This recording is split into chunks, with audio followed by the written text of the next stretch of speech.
Queen of the Day chair up here so that I don't have to stand for the whole presentation, but I really appreciate everyone coming, really appreciate the museum's invitation to speak in this, my last few weeks as your town manager. I also want to introduce someone very important in the audience, Tracy Lavinka. Tracy, wave to everyone. Tracy is your new town manager. Tracy started in her role on Monday, and today I walked in her office and I said, you know what the best thing about Friday is for me today? Every Friday for the last 21 years, I've written a weekly report to the town council and sent them the update of what's going on. It's kind of the thing. I said, I don't have to write the weekly report. It's fantastic. So I was asked to speak on the development of Clarkdale. And when Ruth approached me on that, I'm not sure where Ruth is, I said, well, what exactly do you want me to talk about?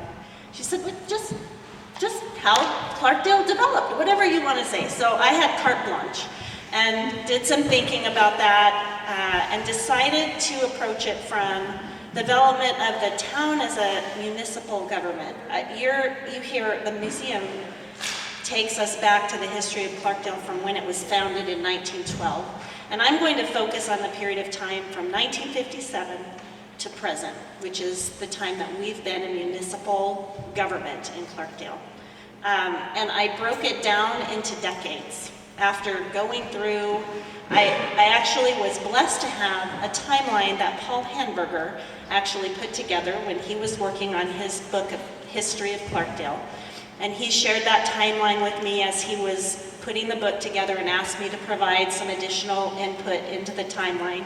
So I've saved that timeline the whole time that I've been here since he shared it with me, and I've continued to add to it. And so through this process and putting the program together, I was able to continue adding and use Paul's work, use my own work, and put together hopefully some interesting information about how Clarkdale has developed over time as a town. So that's kind of my strategy. Some of these slides may be hard to see from the back, and I'll try to just, hopefully you won't have to just read the slides, I'll elaborate on the things that are on them. And having been to a few of the first Fridays, I think I'm going to ask to hold questions initially, and then we'll open it up for questions at the end. So remember the decade that your question is about, maybe. So here we go. Here's the little backdrop for the presentation. So the only thing I want to talk about a little bit about the company town area, and if any of you are used to the history of Clarkdale, you probably already know this, but William Andrews Clark started scoping out Clarkdale in 1910, and that's when he started buying the land that would eventually become the Clarkdale town site. In 1912, construction began, and that was the same year as Arizona became the 48th state. So you all remember recently in 2012, we celebrated our joint centennial with the state of Arizona. In 1920, the U.S. Census showed 2,435 people living in what they defined as Clarkdale at the time. Obviously, we didn't have town boundaries, but it was considered Clarkdale. Then in 1930, as the smelter had really kicked into gear, the population was 5,526. That is Clarkdale's peak population. We have not exceeded that still today. We're still less than that number. So anyone that feels like we're overcrowded in Clarkdale, it was a smaller footprint considered Clarkdale, and there were more people in 1930 than there are today. The smelter operations ceased in a couple of periods from 1932 to 1935, and the company sold from the United Verde Copper Company to Phelps Dodge. The next census, the 1940 census, I've had a very hard time finding Clarkdale as a place in the 1940 census. I'm not sure why that is, and maybe somebody that's better at using census data could find that, but I've never been able to find it. So the next census was in 1950, and that showed a population of 1,609. So smelter operations had started to go down. That was obviously the part of that's what made the community thrive. and so population was declining. And then in 1953, the smelters closed for good, and there were various owners after Phelps Dodge, after the smelter closed. So that is a little bit of backdrop as to what led to the incorporation of the town of Clarkdale. Some of you maybe have heard of the Clarkdale Community Betterment Association. That was basically when you hear about local control and having your citizens make decisions for your town, this was the start of it in Clarkdale. These were residents of the town. The company had left. It was no longer managed, and they weren't taking care of Clarkdale anymore. And these citizens got together and said, look, things are starting to look a little shabby. The sidewalks are falling apart and no one's taking care of it because the company's gone. How are we going to take care of our community? And they decided that the best way to do that was to incorporate as a municipal government. So that group of people got together. They went through the process to petition for incorporation, and Clarkdale was incorporated on July 1st, 1957. If any of you go to the town's volunteer appreciation, this is a very common trivia question that I use to give out prizes. So I won't be doing the trivia next year, but remember that. It's an important date in Clarkdale, July 1st, 1957. And when a town incorporates, the Board of Supervisors appoints the first town council. And so the board did that. The mayor, there were 5 members appointed, and then those 5 members selected a mayor. So they selected M.O. Lindner. Any Lindners in the room? Yes. Was the first mayor of Clarkdale selected from among his peers, and then the council members were Ed Starkey, Ray Petridge, Dr. Daniel Bright, and Joe Wambacher. All familiar names. Raise your hand if you're related to any one of those people that was on that original town council. So we've got quite a number of folks. And their first town council meeting was July 5th, 1957. Part of our responsibility as a municipality, there are certain records that we have to keep in perpetuity, and one of those is our town council meeting records. So we have the records of all the minutes of all the council meetings, and I had the opportunity to go through a lot of that, putting this presentation together. So I hope somebody crack the whip if I'm not done by noon. So some of the things that it took to set up the town from scratch, they had to appoint certain officials. One of those is the town clerk. That's a really important position in a municipal government. And Herb Young was appointed as our first town clerk at that very first council meeting, and he served in that capacity until June 30th of 1966. After his deputy clerk was Dorothy Benotz, and so Dorothy took on the town clerk role there after 1966. Dorothy is my great aunt. So we have a long history of family involvement in the municipal government here. Another early appointment was that you have to have some kind of police presence. So they appointed Alan Smith as the temporary town marshal and engineer. So even from the very beginning of time, town employees wore a lot of hats in Clarkdale. We still do that today. And so Mr. Smith wore 2 hats. According to the records in the town council minutes, Mr. Smith was kind of the night watchman for the company. So he had a big history in town as the security presence, and I'm sure that's what led to his appointment into that position. They had to have town attorneys, so they appointed Faber and Quayle as their town attorneys. And then the very first town magistrate, although back then it was called the police justice, was Terry Finnegan, and he was appointed in December of that first year as a town. The other thing that first council had to face was taking over responsibility for functions of the town. The company had always done that, and then at the time the town incorporated, the company that owned Clarkdale was called the Halliburton Estate. And so Halliburton still provided a lot of those, what today we would consider municipal functions. And they were more than anxious to get out from under that and let this new town take over that. Well, you can imagine that's a pretty daunting task when you're just starting out and trying to figure out how to run a town. So some of the first things that they did in January, so 6 months after they incorporated, they took over responsibility for the street lighting. So that meant they had to pay for the electricity for the streetlights and then manage them, maintain them, for policing, and for street maintenance. They talked about taking over the water company at that time and decided that was a little too much for them to bite off at the time, so they declined to do that. And then the water company ended up being sold to different owners. In February of 1958, they took on the Valley View Cemetery and the responsibility for trash collection. So all of those things were being handled by Halliburton at the time, and then the town took them over. And then in March, they took the sewer system and the fire department. I believe still in March of 1958, Halliburton leased the clinic buildings for $1 a year so that we could have a town hall. And that is the building that the museum is located in now. That building, and then the current police department was part of the clinic as well. Interesting also, I found, they were also offered the opportunity at that same time to take on the Clemenceau Airport. That's the Cottonwood Municipal Airport. And they decided, after conferring with their attorneys, that that probably wouldn't be a good idea. I contacted the city of Cottonwood when I found that out and said, by the way, I'm really glad they didn't do that. You can keep that. So the other thing you have to do when you are starting up a town is you have to figure out how you're going to have revenue. When it was a company town, the revenue came from copper, and the company funded everything. But you have to have some kind of a revenue stream to operate a town.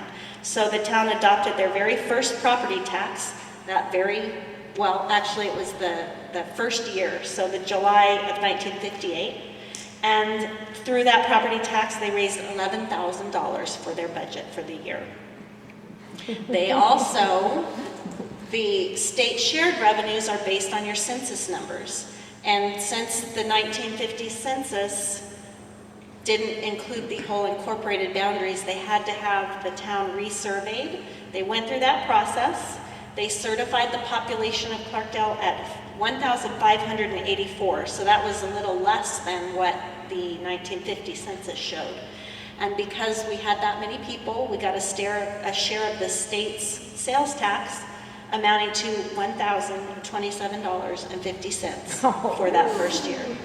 So we had two sources of revenue, a little more than $12,000 in the coffers to operate a town that first year.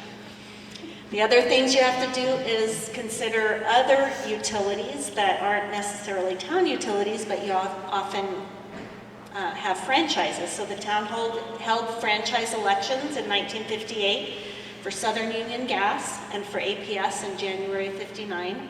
You can see the results of those elections. I don't know if you get elections like this anymore.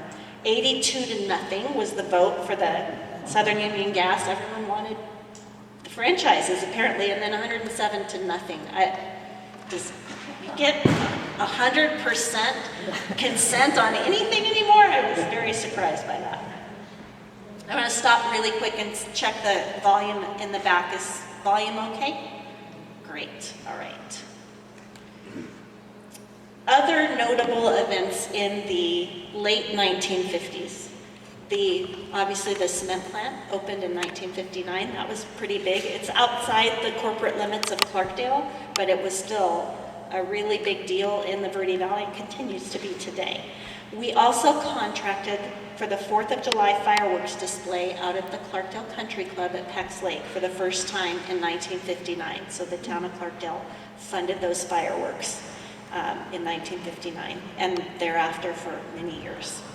And then, interesting going back and reading those records, but between the time we incorporated in '57 through the rest of that decade, there was a lot of talk about feral cats in Clarkdale. And I've had my own council meetings where we talked about feral cats, but it's been a while, so people were very concerned about that. So then we moved to the 1960s. The 1960 census showed Clarkdale's population at 1,095. So we were losing population pretty steadily. When the smelter closed, a lot of people left Clarkdale. Dr. Daniel Bright served as the mayor for the entire decade of the 60s. I think his total years as mayor were 12 years, I believe.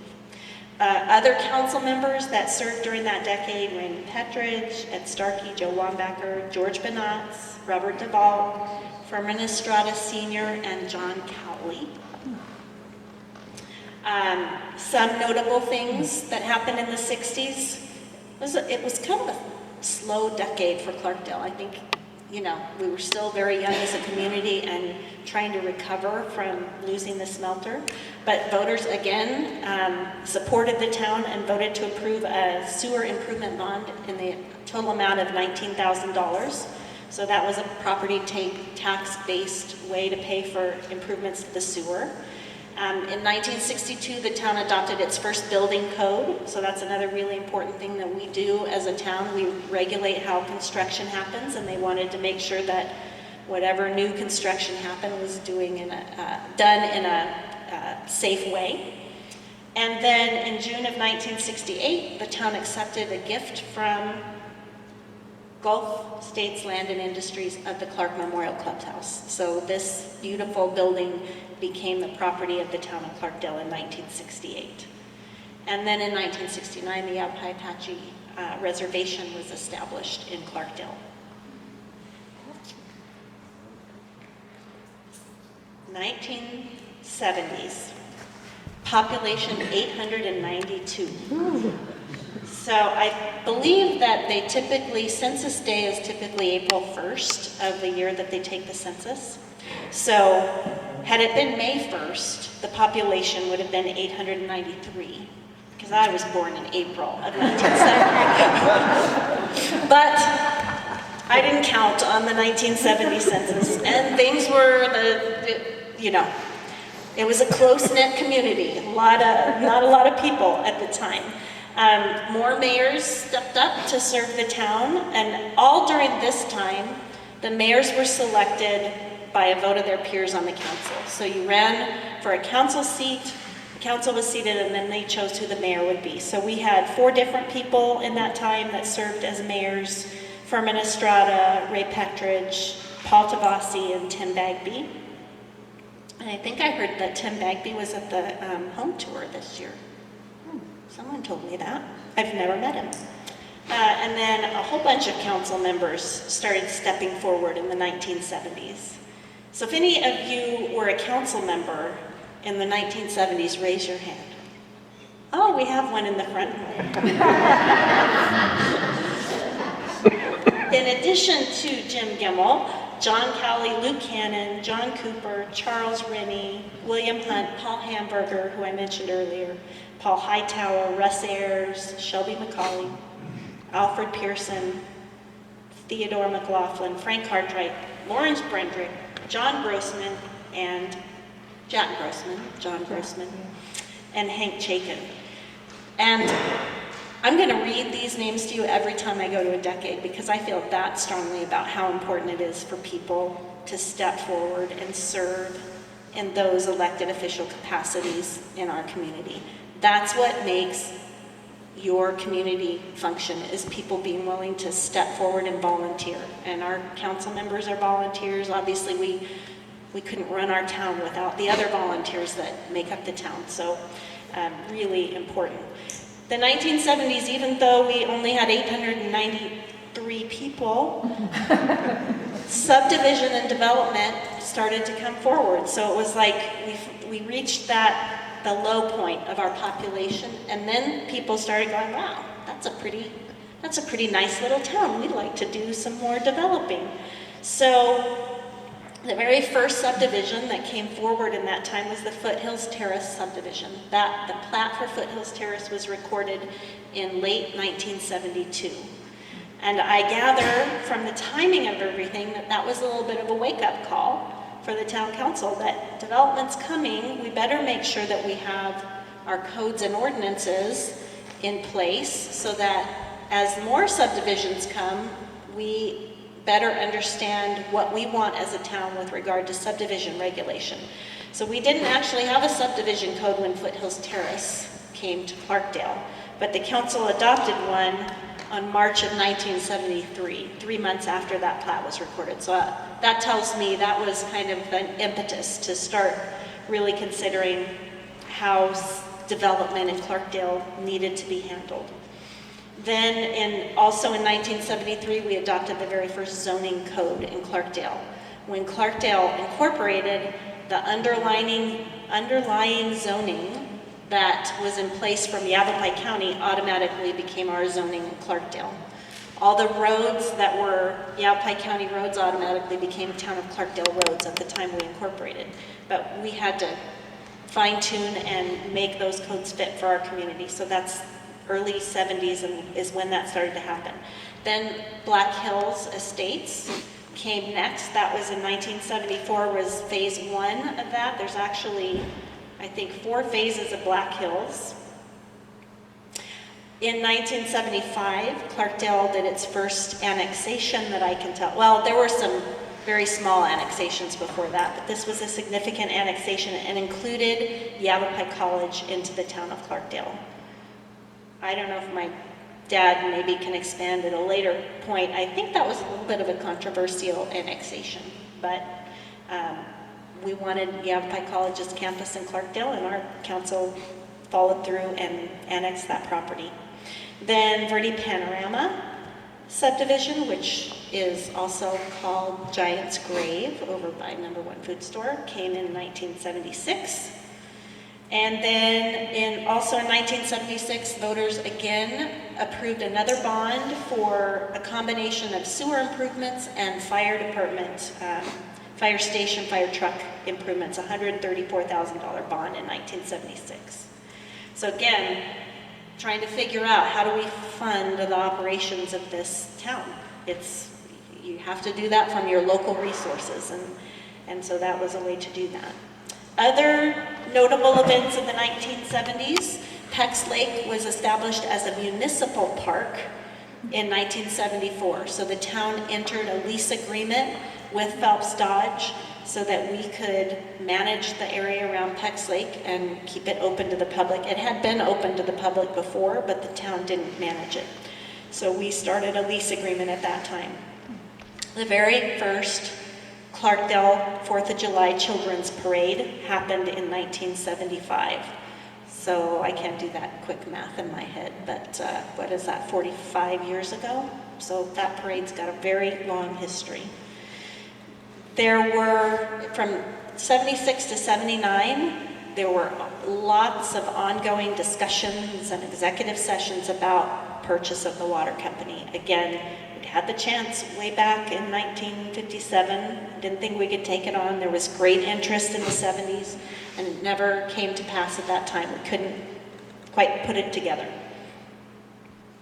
In 1976, historic 89A, which is Broadway between Old Town Cottonwood and downtown Clarkdale, was turned over to the town of Clarkdale by ADOT because they had built the bypass road and they no longer needed to operate historic 89A as a state highway. So the responsibility then for ownership and maintenance of Broadway came to the town of Clarkdale. And then January 11th, 1977, a new town attorney was appointed in Clarkdale. His name was Robert Petridge, and he still serves as our town attorney today. So 42 years Rob has served as our town attorney. The entire time I've been here and well before I was here. Pretty good stretch, I would say. In the 1980s, we almost doubled to 1,512 people. We had our first female mayors in Clarkdale. Dorothy Bonatz and Pat Fairfield both served as mayors during that decade, and Dick Thompson, Richard Thompson. And Mr. Gimmel kept hanging around. He must have liked being on the town council. Luke Cannon, Marvin Francis, Mike Medikovich, Arvin Small, Farrellyn Demeline. So I think Farrellyn was one of the first female council members, in addition to Pat and Dorothy. Wayne Robbins, John O'Donnell, C.W. Erickson, Terry Vickers, Terry Iries, Doug Von Gossick Sr., Ray Selna, and Glenn Stockton. More subdivisions and development happened in the 1980s. So you see there Black Hills Terrace subdivision, Black Hills 2 subdivision. At this time, in 1981, the council also opted to adopt an ordinance that required road access for building permit issuance. So there were obviously some kind of problems where people were building in places where there were no roads to the property. So that seems like a very basic thing, but those are the kind of things you have to require. If you don't require them, then people can have property that have no access. Mingus Shadows, Units 1 and 2, those plats were recorded in 1982. We adopted in 1984 our very first requirement for a business license. So any businesses in Clarkdale had to have a license to operate business. Today, our business license cost us $30 a year. It wasn't much more than that, I think, in 1984. In 1985, they also established a moratorium. So a moratorium is basically prohibiting something, and you can only do that under very strict restrictions under the state guidelines. And in this case, they placed a moratorium on the development of multifamily, so apartments in areas where there was inadequate water supply. And this was really a reaction to the development that was going on out on Bent River Road. There are a lot of apartments out there, and the first apartments that went in, the water company didn't serve that area. So there wasn't enough water there for fire suppression, and that was a big concern. The result was that most of those apartment complexes then were built with swimming pools, and those swimming pools are the backup water supply for fire suppression, and that's kind of how that happened. In 1987, the council adopted the first design review board and design review criteria. So that is a process when a new business comes into town. They have to go through design review to make sure that the exterior aesthetics and the look of the business fits well with the town, so that you don't get some crazy monstrosity that just doesn't fit with the town. That was 1987, and we've had that in place since that time, and actually it's become more robust since that time, and we have volunteers from the community that sit on the design review board. And then in 1989, the town also adopted a wastewater development fee. Development fees are allowed under Arizona law to help fund infrastructure, and it's basically the cost goes to new development to help them fund the impact of new development on a city or town's infrastructure. And we were in a situation where we needed to expand our wastewater treatment plant, and at that time it was felt that development fees would be an appropriate way to do that. I'll share more on that thought soon. Other things that happened in the 1980s, this building, the Clark Memorial Clubhouse, was listed on the National Register of Historic Places.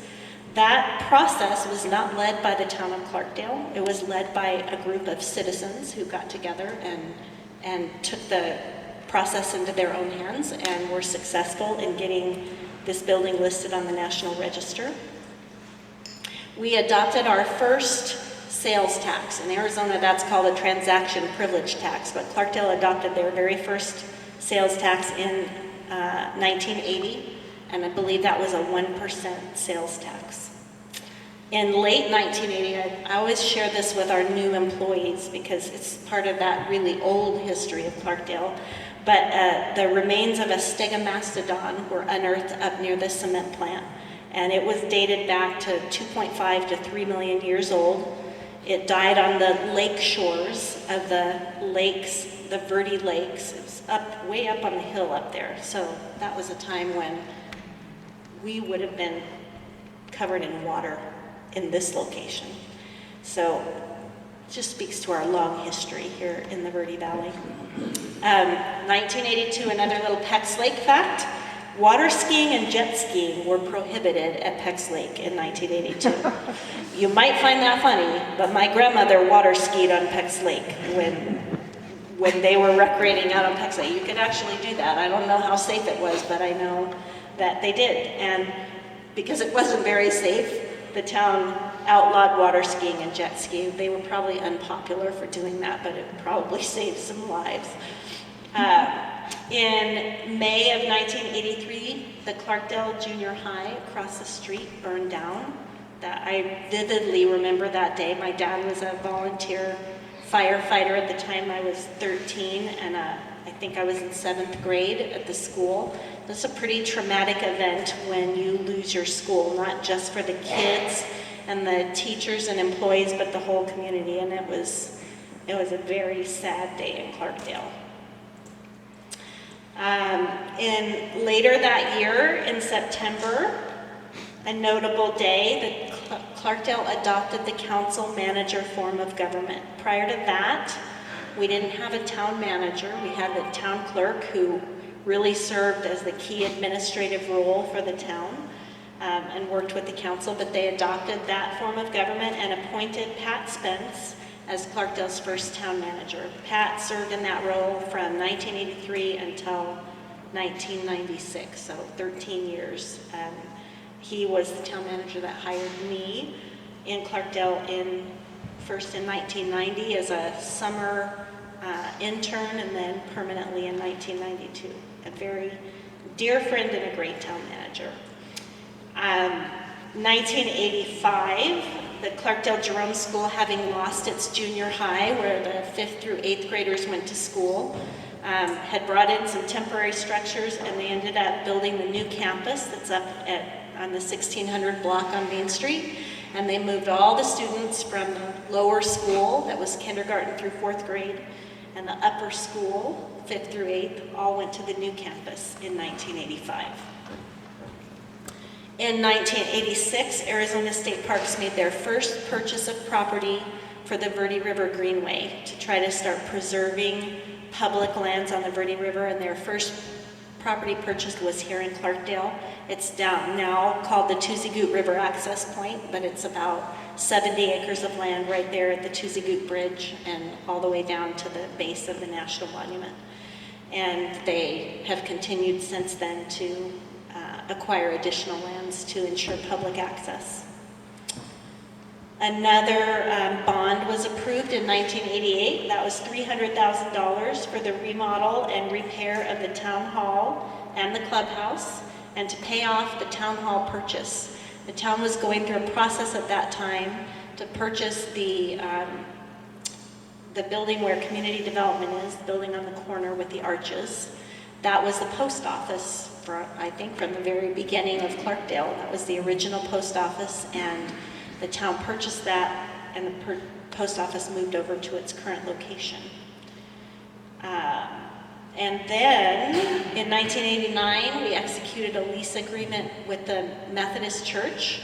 So our current library and town hall offices, administrative offices, are located in what was the Methodist Church. We did a lease purchase agreement that allowed us to purchase the church over time, and that was starting to help us acquire all of the properties here in the municipal complex. There were still a couple of private properties, but ultimately we were able to acquire all of them, except the Catholic Church, which I'm not sure I'd count that as within this complex, but everything else other than the church right around here is now owned by the town.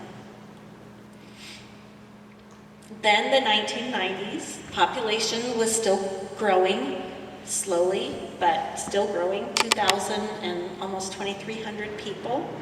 No more women as mayors in the 1990s. Dick Thompson, Ray Selma, Jerry Wiley, Michael Bluff, and Rennie Radashia were the mayors at the time. And then we had some new faces come forward on the town council. We still had Pat Fairfield and Terry Vickers, Glenn Stockton, Scott Rohr, Carrie Snyder, Janice Bonatz, Andy Verchik, Bernadette Selna, Rock Merkley, Guy Hatch, Jane Wineski, and Tom Grimm. Jane's the current chairman of the Yavapai Apache Nation. She served on our town council in the 1990s. We had more development coming forward in Clarkdale. The big one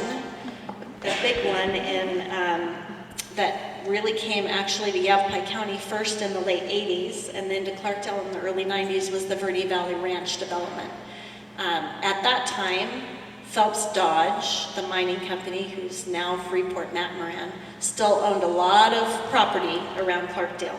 And they had, in addition to their mining division, they had a property development division at that time. And they decided to put forward a proposal to develop that area around Peck's Lake, 977 acres, as the Verde Valley Ranch, a master planned residential, commercial, recreational subdivision.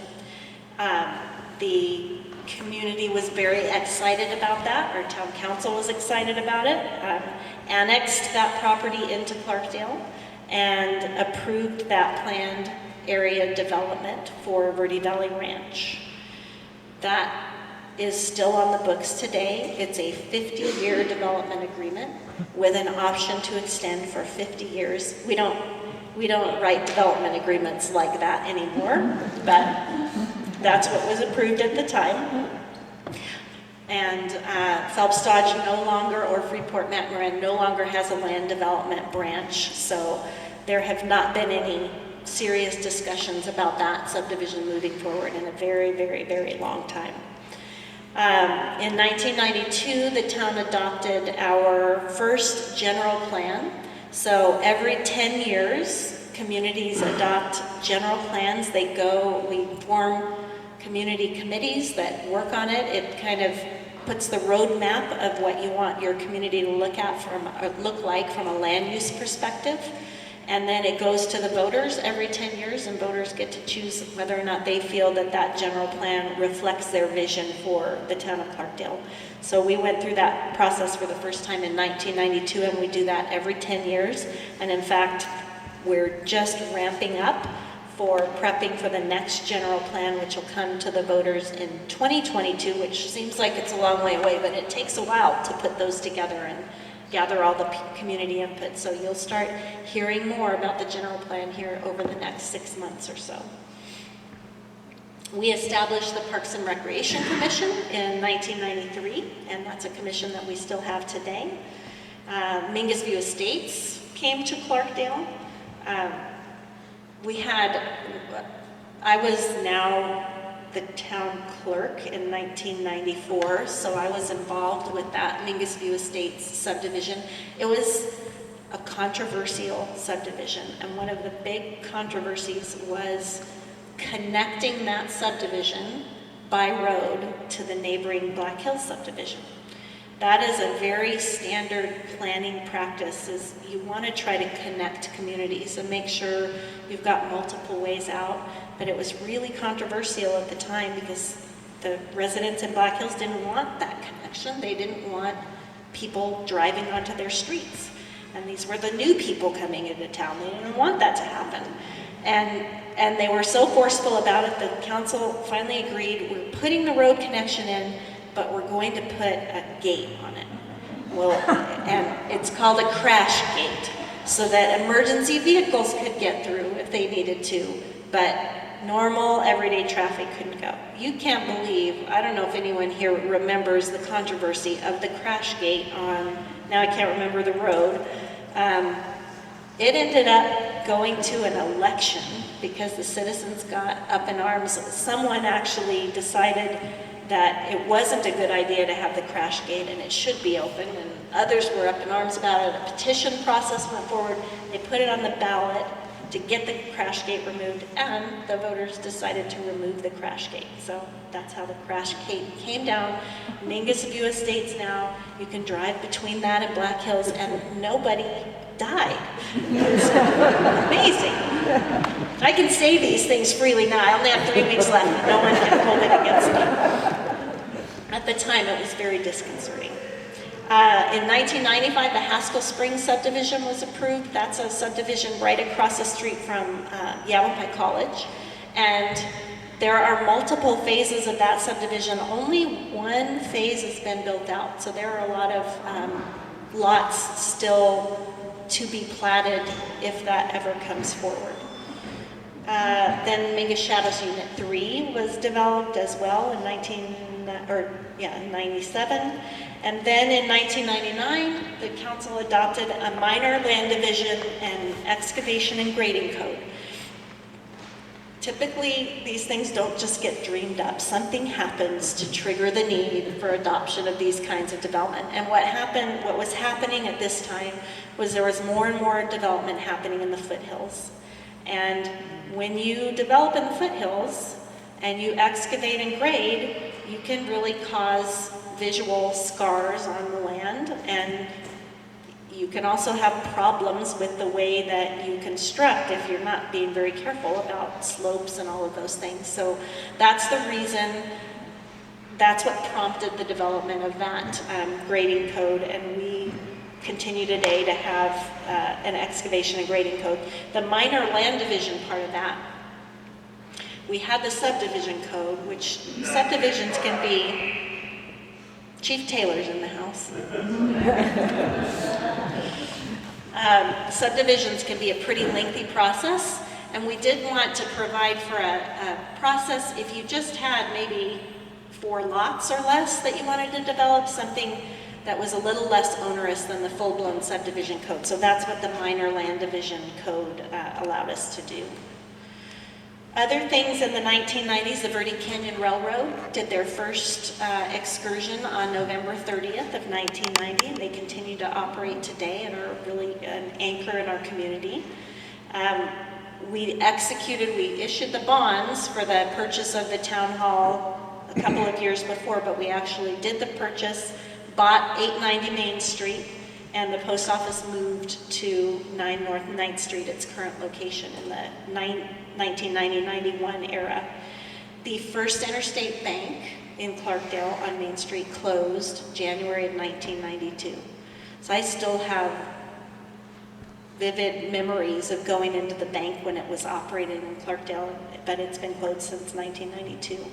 Then in 1993, we had the highest record flood on the Verde River that has ever been recorded at 53,000 cubic feet per second. That was a really exciting event in Clarkdale. Our town manager at the time, Pat Spence, we didn't have the kind of early warnings that we have today, so we're fortunate now that we've got every 15 minutes we have monitoring on the river and much better forecasting. Nobody was forecasting a flood that night, and it had been raining a lot. It was winter. February is when we get our floods. All of the peak floods on the Verde River have occurred between February 1st and March 15th. The top 15 floods on the river in that 6-week period. Make note, Tracy. That 6 weeks is flood time in Clarkdale, so we pay particular attention. On this night, the water started to rise in the middle of the night. Clarkdale, being the first real community on the river, was the first one to have the flooding hit. And we started getting calls from residents calling 911 saying, I just got out of bed and I'm standing in water. Tom Mingus, who worked for the town for many, many years, still lives down on Rincon Drive, and our fire department had to do a swift water rescue and pull Tom Mingus off the roof of his house. It was, the water came up across Rincon. It was, if you drive across the Tuzigoot Bridge, it was lapping at the base of the platform of the bridge. It was a big flood. I was actually, my husband and I were living at the Blazin' M Ranch, our family ranch at the time, and he was a reserve police officer for Clarkdale at the time, so he was on duty that night, just happened to be, and I was at the ranch with a broken arm. And when it floods out there, you don't have access. Back then, we didn't have the 10th Street Bridge. It was just a low water crossing at 5th Street. So Scott and Scott's grandparents and I were stranded out at the ranch, and at some point in the night, when the power went out and the phones went down, I could hear this rumbling noise and got up and thought, wow, the river must be high. So I got in the truck and drove down to the edge and shined the headlights, and there were huge cottonwood trees rolling by, and up on the very top of Tuzigoot Mesa, there was a big spotlight, a police spotlight, signaling down on the ranch. It was Scott and some of the other officers trying to see if we were still alive down there at the ranch, which we were. So In Clarkdale, our town manager contacted Phoenix Cement and said, we need as many boulders as you can give us because we were afraid we were going to lose our wastewater treatment plant. The water was rising quickly, and so they started running trucks from the plant and dumping boulders onto the edge of that bank, and the bank ended up holding. I'm not sure how it held. We just had wastewater lagoons at that time, so I'm surprised they didn't end up down in Scottsdale, but they didn't. And it was an ingenious move, I think, and really speaks to partnerships in the community. When an emergency hits, it's not all about your local government, it's kind of all hands on deck. And if we hadn't had a private business who was willing to go, yep, whatever we need to do, we'll figure out the details later, it could have been a very different story that night. Okay, on from the flood.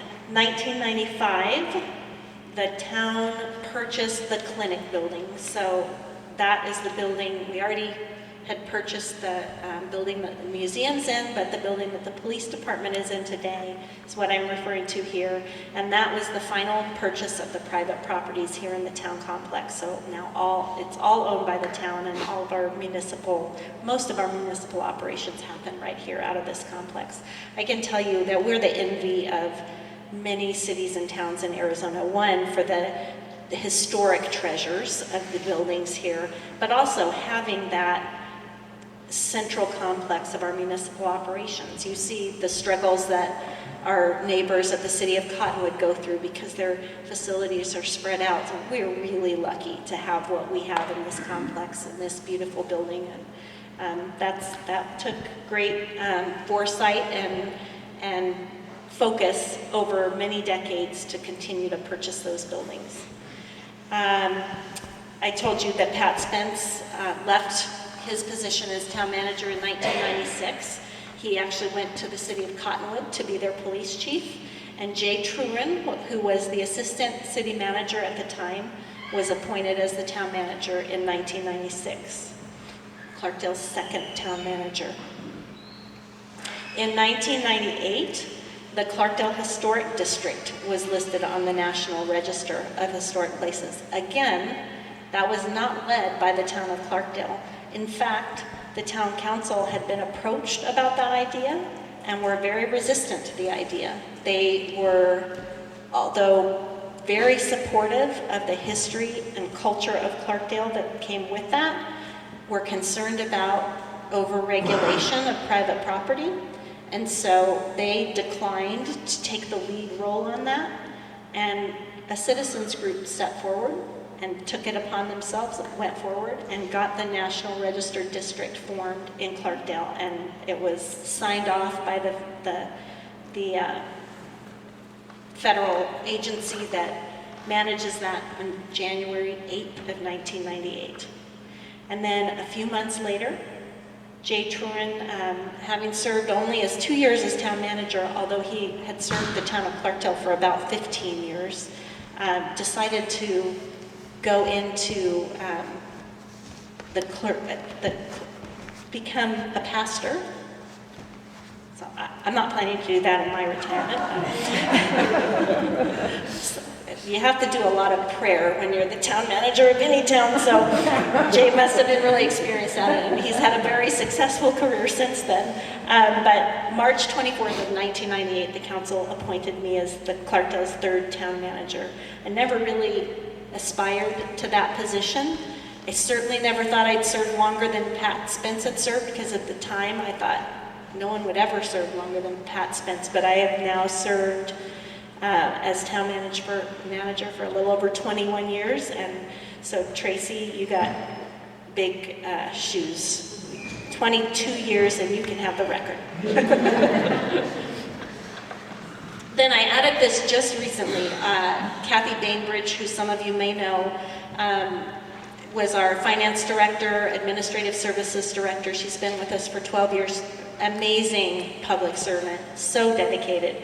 And she just retired on Tuesday. So we had her retirement party last week, and she was talking about some of the things she experienced, and one of those was Y2K. Does anyone remember Y2K and Oh my goodness, we were so worried about Y2K. So December 31st of 1999, I can tell you that I spent my New Year's Eve in the Clarkdale Fire Station, where we had opened our EOC along with pretty much every other city and town across the country and across the world, because we were all just sure that everything was going to shut down and that nuclear plants were going to melt down and all the computer systems would stop functioning. And actually a lot of work happened that decade before to try to make sure those things didn't happen, and whatever they did seemed to have worked because it was all much ado about nothing. And we decided by, I don't know, 12:05 that we didn't have to party at the fire station anymore, and Clarkdale was going to be just fine, and we were, as was the rest of the world. So then the 2000s came. I'm talking a lot. How are we doing? Pretty good. The 2000s came.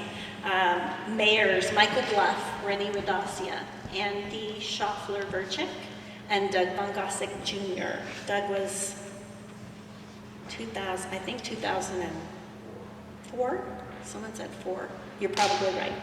Then council members Jerry Wiley, Jane Mineski, Tom Groom, David Leibforth, Ellie Bauer, Rex Williams, Frank Saw, Pat Williams, Tim Wills, Kurt Bohall, and Richard Daynard. Oh, any of those people? All the council members seem to sit in the front row. Richard, wave your hand. All right. We had more subdivisions and development in the 2000s. So November of 2001, our council annexed 1,800 acres of land on our south boundary. That was primarily U.S. Forest Service land. That was not a very popular decision with members of our neighboring communities. It was a very popular decision in Clarkdale, but at the time there was a project called the Ruskin Land Exchange, and that is Fred Ruskin's family owns a lot of land up in the Big Chino area, checkerboard land, and he was working on a deal with the Forest Service to try to exchange that land so that the forest could combine that checkerboard and have developable land in other places. And the places he was looking was in the Verde Valley, a big piece in Camp Verde, and then this 1,800 acres or so near Cottonwood and Clarkdale, but it was in unincorporated Yavapai County. And Mr. Ruskin was in discussions with the city of Cottonwood about annexing that land and then developing that land. And the council in Clarkdale at the time, and I think many citizens in Clarkdale at the time, were really concerned about that and felt they really wanted to see that stay as Forest Service land. But if it was going to have to be developed, they really wanted to see Clarkdale in control of that development. And so that annexation happened pretty quickly, all by the book, but without a lot of public notice, and it caused, frankly, some really hard feelings between Cottonwood and Clarkdale, because Cottonwood was very much focused on annexing that land and having it develop, and felt that that was right for their community. And I can tell you, there were hard feelings between the two town councils, and they lasted for a long, long time. Some of that might even still be lingering with certain individuals. So, but I think for Clarkdale, our citizens felt passionately about that and supported that annexation. And today, the Forest Service is going through a process to develop what's called the Blowout Wash Recreation Area. So the site where the old dump was is being redeveloped into a beautiful area for trail systems and a recreation site that will have about 25 miles of trail systems when it's done. So it's going to be a jewel of a recreational opportunity for not only Clarkdale and Cottonwood, but the whole Verde Valley and all the visitors that come here. Let's see, 2003, we adopted the site plan review code. So I talked about design review. Site plan review is just kind of a more robust design review process. And again, that was, like anything else, important because we had more and more development coming. We wanted to make sure that Clarkdale continued to develop in a way that respected our community's culture and what we're all about. In 2004, the council approved the rezoning of 206 acres of land, which is now the Mountain Gate subdivision. They rezoned that to a planned area development, and Mountain Gate started. That was the biggest subdivision that Clarkdale has had to date. Verde Valley Ranch being the exception, but it never was built. Mountain Gate is being built. And so there was a lot of controversy with the Mountain Gate development as well. A lot of concern about its proximity to the historic town site. How would that fit in with the history and culture of Clarkdale? Is it going to change the face of Clarkdale? So a lot of community input is part of that process. And today I think that Mountain Gate is a real point of pride for the community, and we've got great residents living there and volunteering for the town, and it's not fully built out, so it kind of sank down in the recession, and now it's coming back to life again, and away it goes. Then in 2005, the Crossroads at Mingus subdivision, so that's up off of 89A. That's a 240-acre subdivision with, sorry, I said 240 acres here, but it's really 240 lots. I'm not sure how many acres. It's got a commercial component that has not been built yet and residential. And then on January 24th, 2006, after about a 7-year process, so we began in about 1999 in partnership with the city of Cottonwood and working with Cottonwood Waterworks, which was the local private water company. We started in a 7-year process to acquire the local water company. So you remember 1957, we were having those discussions. In the 70s, we were having those discussions. Finally, in 2006, we signed on the dotted line and we became the Clarkdale Municipal Water Utility. That was an unprecedented transaction. The city of Cottonwood and the town of Clarkdale worked together on that. The actual purchase was made by the city of Cottonwood. We then split the system. We took all the assets that were in Clarkdale. Cottonwood took the assets in Cottonwood. The system was still connected because it was a private company that served both communities. It wasn't concerned about municipal boundaries. It was just serving water.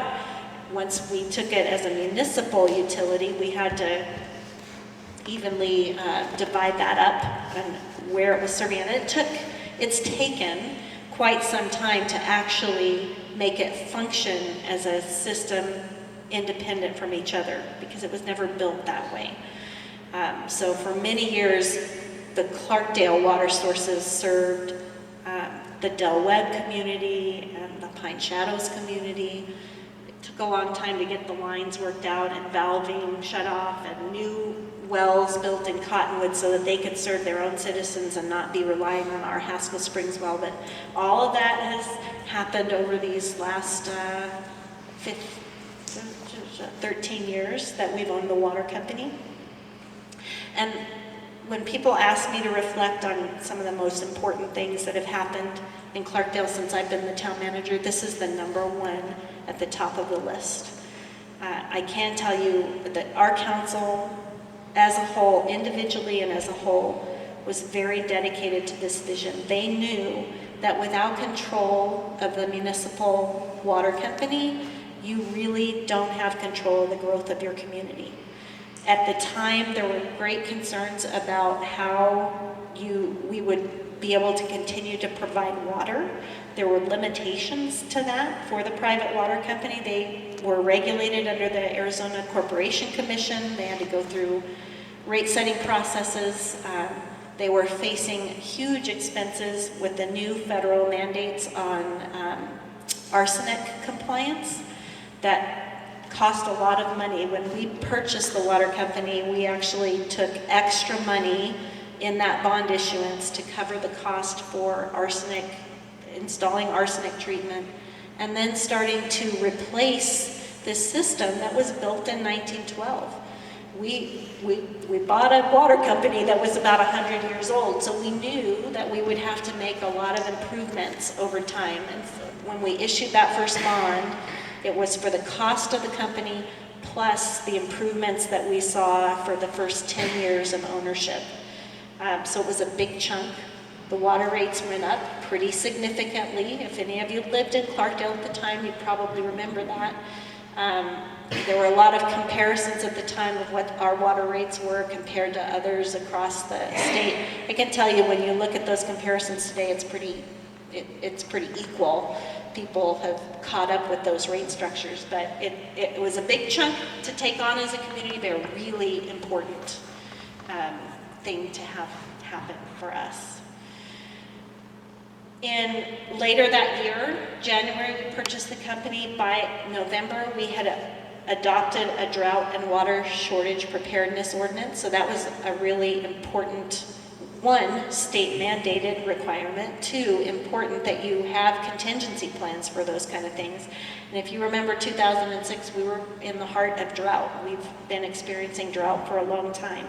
And so that is why, if you're a Clarkdale municipal water utility customer, from May 1st to September 30th, we have watering regulations where you only water every other day. And that's part of that strategy to make sure that our water sources can stay consistent and we can meet the demands of the community day to day.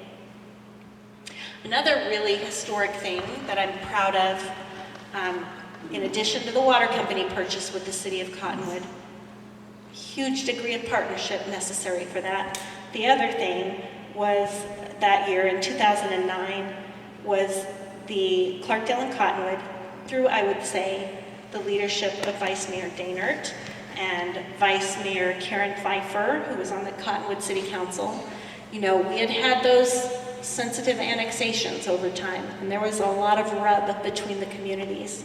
And our two vice mayors got together and basically led the way to establish a boundary agreement between our communities. And that has basically stopped any annexation wars between Cottonwood and Clarkdale. There are very well-known annexation wars between Camp Verde and Cottonwood. There have been between Clarkdale and Cottonwood.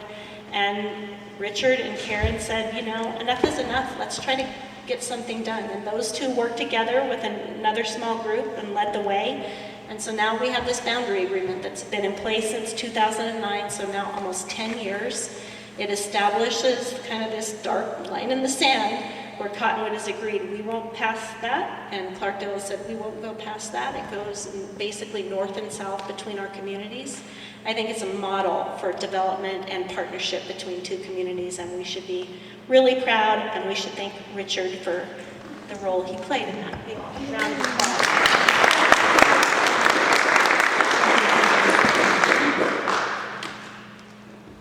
Did anyone know that before today? Mm-hmm. It's really important. Those are the little things that happen not behind the scenes in your municipal government, right out in the open, but they don't get a lot of press. They're super important for cities and towns. So other things in the 2000s, I talked about the fact that, well, up until March of 2000, mayors were selected among the council members. And in 2000, our voters approved an ordinance that allows the direct election of the mayor. So after that, actually beginning in March of 2002, the mayors in Clarkdale run for the mayor's position. And Michael Bluff was our first directly elected mayor in Clarkdale, elected in March of 2002. The summer before that, in 2001, we started the Concerts in the Park series. So we're in our 18th season this year of Concerts in the Park.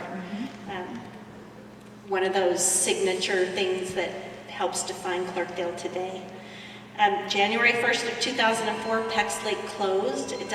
I can't believe that it's been 15 years since Peck's Lake closed. I think some of you probably know the history of that.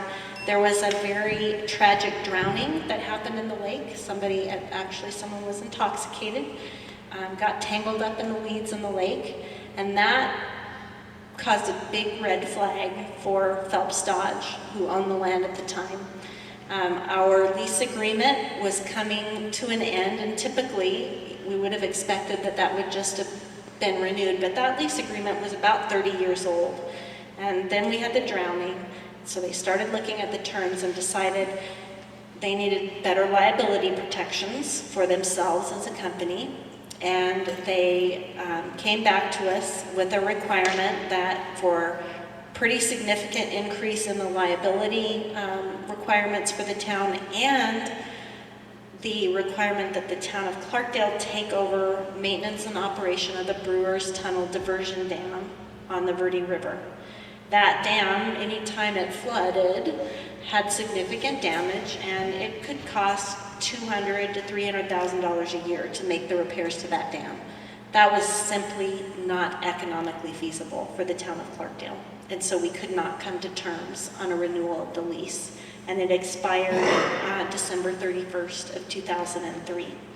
And so on January 1st, it was a holiday, but Phelps Dodge at the time was out there and fencing, gating, building berms, and Pex Lake was closed as a public recreation area at that point.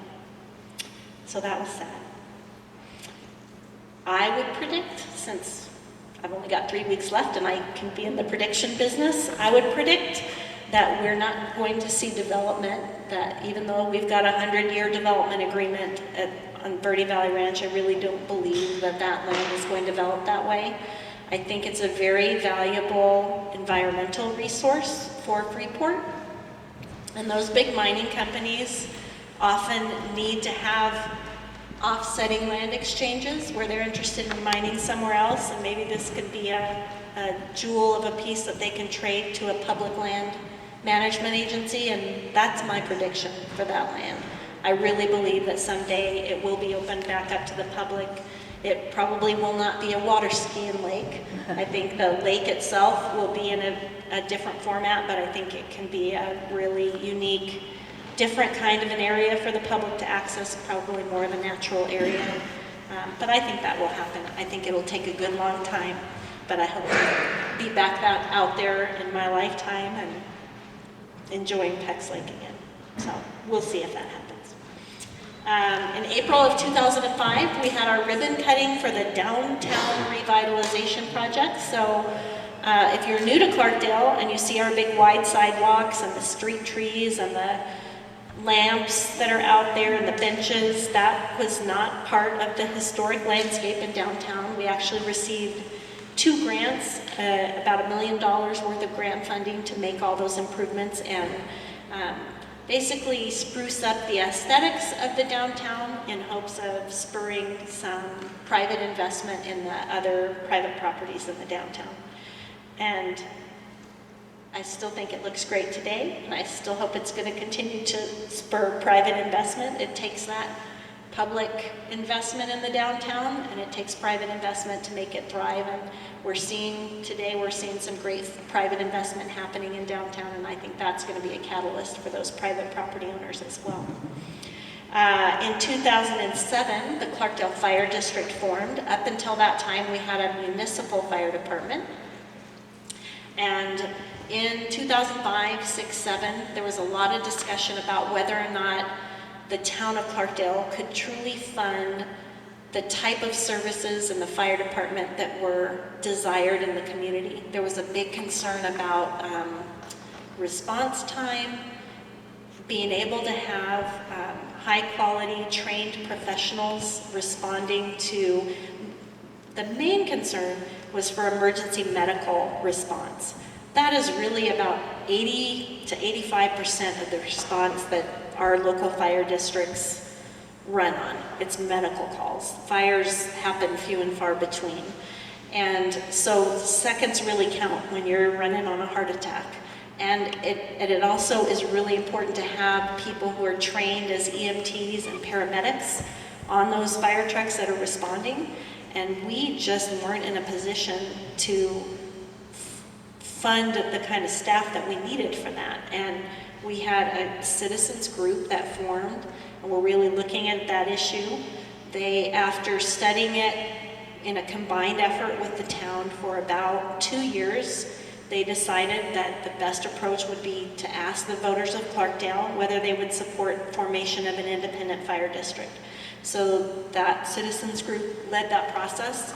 It was a petition process in Clarkdale, and the property owners in Clarkdale signed those petitions and formed that fire district. So that happened in 2007. And then I think I have a note later, the Clarkdale Fire District merged with the Verde Valley Fire District. And really when they formed the Clarkdale Fire District, we always anticipated that that would eventually happen. It makes sense to combine resources and do that. So that's how the fire district came to be. In 2008, the Historical Society and Museum opened, so we're in year 11 now, being served by this wonderful organization. Then in 2009, the Great Recession hit Clarkdale. I can tell you that's another big notable occurrence during my time here. And it was a difficult time, and it's taken a long time to crawl out of that for Clarkdale. Other areas of the state have recovered much more quickly. It's always more difficult when you're a rural community without a real substantial tax base. It doesn't come as easy. And so it took a long time to get out of that. I would say we've come out of that. The council and the staff and the community was faced with a lot of difficult decisions in that time. We reduced staff significantly. We did have to go through, we offered some early retirement buyouts. We really tried not to have to do reductions in force. Probably one of the most difficult things I've had to do, we riffed a couple of positions. That's really hard. Terminating people is hard, but you usually have cause for that. In a reduction in force, there's no cause for that other than we just have to find a way to cut money. And my counterparts in city management, who went through that Great Recession and had to go through reductions in force, all agree that is the hardest personnel decisions to have to make, to tell people that they're no longer going to have their position, not because we don't need them, not because they did anything wrong, but simply we can't afford to fund the position. So that was tough. And we made some really tough community decisions that we continue to hear about today. We had to close a municipal swimming pool. And we worked really hard as a community to try to keep that open for a number of years, and it just wasn't going to work on a combination of just the cost to operate and then the significant repair costs that we were facing just to keep it going. So really, couple of examples of some of the really tough things, but we tighten our belts. I can tell you that the fire district formation in 2007, right before the recession hit, I would like to claim that as good planning. That was luck in timing. If we had still been operating the fire department, our cuts would have been much worse. And so having the fire department costs being handled by the district really did help us, and we cut to the bone during the recession. We would have been amputating limbs had we still had the fire district funding to contend with as well. But we made it through that, and we adopted some really important fiscal policies at that time. The council established a goal to build up a reserve fund. We had some reserve funds, and we and pretty much every other municipal government in the state and the country used up all their reserve funds just trying to do basic operations. But about midway through the recession, our council said, we want to have a 25% rainy day fund. So if everything fell out, we'd have 4 months of operating revenue. And we worked at that for a period of about 8 years, and today we have that 25, and we've had it for now about 3 years. We hit the 25% and consistently keep that rainy day fund so that, Arizona is a boom and bust state, and development is what booms and busts us. So we do have that contingency fund. We're really proud of that. We've made a number of other fiscal decisions and much of that to the credit of Kathy Bainbridge, who I talked about, that's just retired.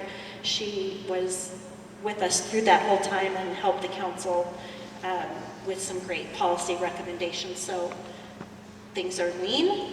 We don't have huge revenue sources, but we're in a sound position and having conservative and a very sound fiscal decisions on behalf of the community. So February of 2009, 10 years ago, the first roundabouts came to Clarkdale. ADOT built the improvements to State Route 89A, and now we have 4.5 roundabouts on 89A. The other half is at Black Hills, and I count that half in Clarkdale and half in Cottonwood. And then now we have Mountain Gate, so roundabouts, and of course, that seemed like a lot back then, but we're nothing compared to Sedona these days. Okay, how are we doing? 11:30. I'm going to run really quickly through this last decade. The mayor, Doug Van Gossek, has been the only mayor in the 2010s. Doug is the longest serving mayor in the town of Clarkdale. And council members, Pat Williams, Kurt Bohall, Richard Daynard, Bill Regner, Scott Buckley, Ben Kramer, and Debbie Hunsetter didn't sit in the front row, but she's in the second row, our newest member of the Clarkdale Town Council. Some of the subdivisions and development in Clarkdale, the Verde River at Clarkdale Initiative was founded May 18th of 2011. That's the date that Mayor Van Gossek and I decided to drive around Clarkdale and act like tourists from Iowa who'd never been to Clarkdale and try to identify what are our underutilized assets. This is, again, the recession. We were a couple years into that, and we were trying to figure out what kind of economic decisions can we make for this town to try to help us be more resilient in the face of financial crises. And as we drove around, we drove down to the train, and the mayor's a big birder. And he said, well, as I drive to this train station, I see this big canopy of great trees, and as a birder, that attracts me. And so we drove on and figured out, well, we can't get to those trees because it's gated off beyond the train station. And then we looked around and realized there wasn't a sign in Clarkdale that told people how to get to the Verde River. There wasn't even a sign down at Tuesday Gute River Access Point that State Parks had owned for 25 years that said, come on down, you can come to the river here. And so that was the first day of those discussions, and by later that year, we had dreamed up a project and taken it to our council, and they supported it, and we went on down the road, and today we have 2 beautiful river access points and commercial kayaking going on the river, and a new economic engine in Clarkdale that we're really proud of, and proud to help people in Clarkdale make a connection with that river, so that when it comes time, and it will come time, that we have to make difficult decisions in order to preserve the flow of that river, more people in Clarkdale will have that personal connection and maybe be willing to make those decisions that'll come in the future. I'm going to skip some of this stuff so we have time for questions and answers. Another really important thing, October of 2013, we dedicated the new wastewater treatment plant. This is another one of those really innovative projects in Clarkdale, award-winning, by the way. We had struggled for 2 decades trying to figure out how to upgrade our wastewater treatment plant, and the costs were just astronomical. We wanted to build a 400,000 gallon plant, and the costs were $13 million, and it was just not going to happen in Clarkdale. And then we came across an engineer, and working in partnership with the Crossroads at Mingus and Mountain Gate subdivision, we purchased a used wastewater treatment plant. The city of Surprise was growing like crazy, and they had these, what they considered temporary plants that would go up and operate for a while, and then they'd build their great big plants, and they wouldn't need these little plants anymore. And so we worked with an engineer with the city of Surprise and a developer down there. We purchased that plant. It got decommissioned in Surprise, taken all apart, cleaned up, polished up, shipped to Clarkdale, put that together, and we built this 350,000 gallon per day plant, which also all the infrastructure to add 2 more phases to that plant is already in place. So the additional capacity, which will then triple the capacity, will be built in the future, but a lot cheaper because all the infrastructure is in place, and we built it for $5.5 million. That again is an award-winning project. It's won national and statewide awards. There have been other 350,000 gallon per day wastewater treatment plants built in the Verde Valley around the same time that came in closer to that 12 to 13 million mark, and we did this one for 5.5, and it's working great and set us up well for the future. So really proud of that as well. The United Verde Soil Program came to town in April of 2015. I won't go into a lot about that. A lot of you are familiar with it, but that Freeport Minerals has come back and is remediating the effects of the smelter smoke that deposited arsenic and lead on an area from basically about 1.5 miles out from the smelter. So they were going like gangbusters last year, and then they've had a little ebb. They'll start back up in the fall of this year, and about 1,100 properties in Clarkdale will be remediated by the time they get done with that project. In December of 2017, the final pieces of that historic 100-year-old water line in Clarkdale had been replaced. So 11 years after purchase of the water company, we finally finished replacing all the historic lines with new water lines. So hopefully we'll be good for another 100 years on that. The next story that the next town manager will tell you about is those sewer lines, because they're also 100 years old, and they're going to need replacement as well. So stay tuned for that story and be part of that story. In late 2018, the newest subdivision happening within Clarkdale is the Quail Heights subdivision. The Yavapai Apache Nation has started that development, expanding their reservation in Clarkdale. And then, I didn't tell you, the population back in 2010 was 4,097. The Arizona Department of Economic Security actually does projections every year, and in 2018 they're projecting 4,328 people in Clarkdale. So we'll see what the next census says, but we're continuing to gain. We lost the Clark Mansion in 2010. We started caroling in the park in 2011. We celebrated our centennial, and we buried some time capsules as part of that centennial.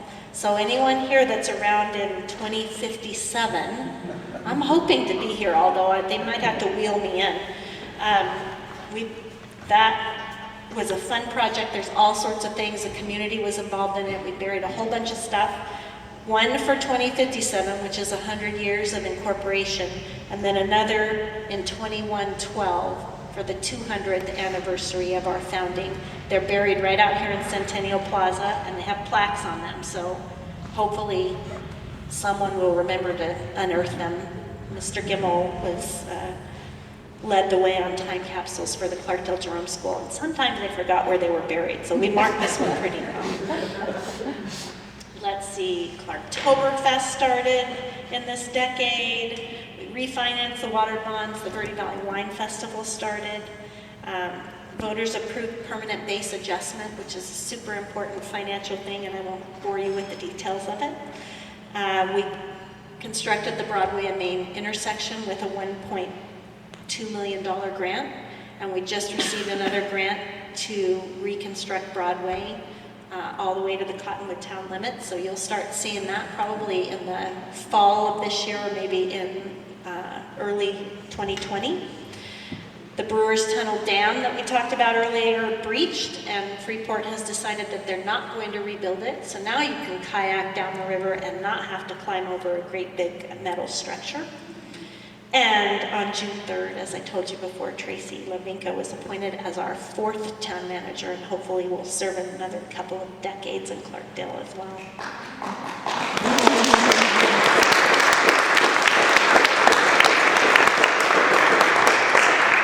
I'd like to turn the mic over to someone else. But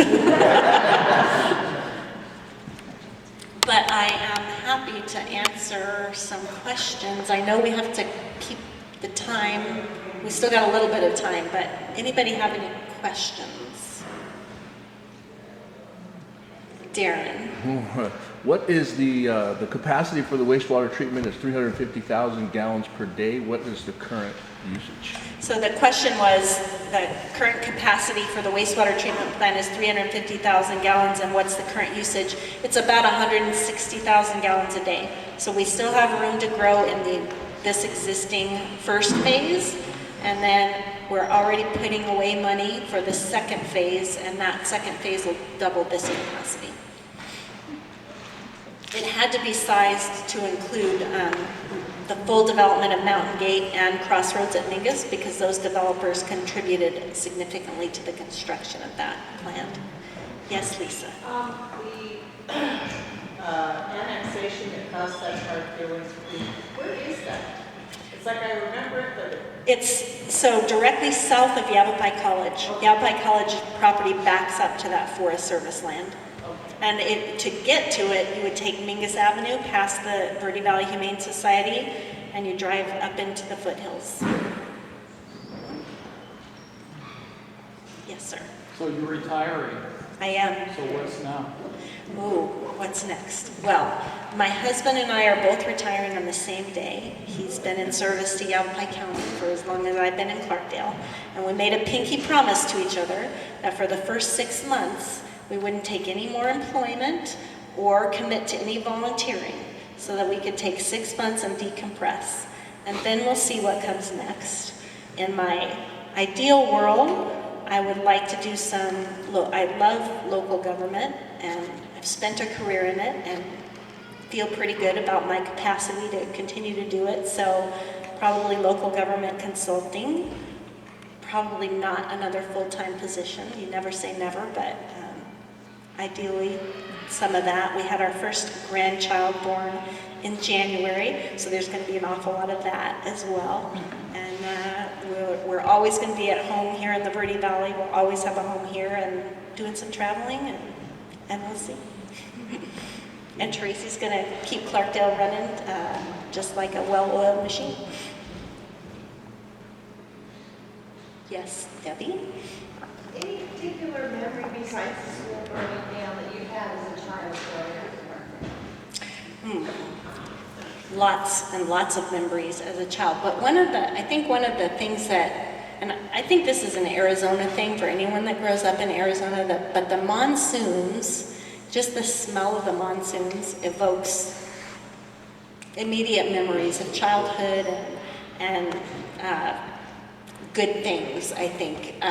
As kids, we grew up here in Upper Clarkdale on First North Street, one of the historic homes, and I remember those big downpours. It would be a race to try to get from the front porch to the middle street and back and see how wet you got when it was downpouring. And the smell of Bitter Creek running in a monsoon. I mean, those of you that live in Clarkdale, you smell that mud coming down Bitter Creek, and you know the creek's running. So everybody would run to the edge and see how high Bitter Creek was flowing. Those kind of things. Walking to school. And living in a walkable community, living in this historic district and growing up here, that's a really special thing. And I can tell you from a planning perspective in Clarkdale, that's one of the things that your planning commission, your council are really focused on, is creating, when new neighborhoods come in, trying to create those walkable communities, because it's really special to grow up in places like that and feel connected, where you can go from the residential area, walk downtown, go to the Black Hills Cafe, which is the Main Street Cafe today, and get a milkshake on your way home from school. And when I was in school, my brother and I would stop at the newsstand after school because they had an arcade there. So we hung out in the newsstand as, junior high and learned how to play Master Pac-Man and Mrs. Pac-Man and Asteroids and all those great games. So, yes, Dave. You know what the cause of the fire was? Dad's going to have to correct me, or Mr. Randall's going to have to correct me, but I believe it was May, and it was a particularly cold night, and just tell me if I'm wrong, but I think that the furnace was flickering, it was down below and flickering on, and I think they thought that that's what caused it. The furnace went out and then ignited, and that's what caused the fire. Is that right, Dad? I think so. Okay, Mr. Randall. Mr. Randall was one of my teachers at the junior high, so my dad was one of my teachers in 4th grade. Mr. Randall was one of my junior high. Janice was one of my teachers. Mr. Randall was a coach, and we played basketball here. This was our gymnasium. We didn't have a gymnasium at the school, so this was the gymnasium. All these lights were covered with metal grates to keep the balls from breaking the lights, but we had our basketball games and our volleyball games right here in this room. Yes. The best thing about the fire was the Cottonwood Fire Department and Clarkdale Fire Department hosed the school down, but they overshot each other. It was kind of comical. Cottonwood Fire Department shot water over the school. Clarkdale shot it over to the each other. It was like a big water war between them. It kept burning, but everybody got wet on the other side. Yeah, it was well against I'll tell you, it was a big fire for a couple of pretty small fire departments. So I remember standing on the steps of what is now community development, the post office, where the whole community, it seemed, gathered on those steps to watch that fire. And one of the things I remember in particular was they had put the ladders up and were up on the roof. And, we were all watching. And so we could see them up on the roof. And at one point, the roof caved in. And you could tell when it happened, obviously. You could hear it, and then you could see the flames. Well, none of us that were standing on those steps had seen the firefighters get off the roof. And, so your community is there. Their husbands are over there. We have wives of the firefighters there, and you don't know if they got off the roof. It was terrifying. They did. They had gotten off the roof. I remember Dad describing that they got up there and it was spongy under their feet, so they knew that it was compromised, and they did get off the roof before it caved in. But that was a scary time for sure. Yeah. Oh, cut off. We're done.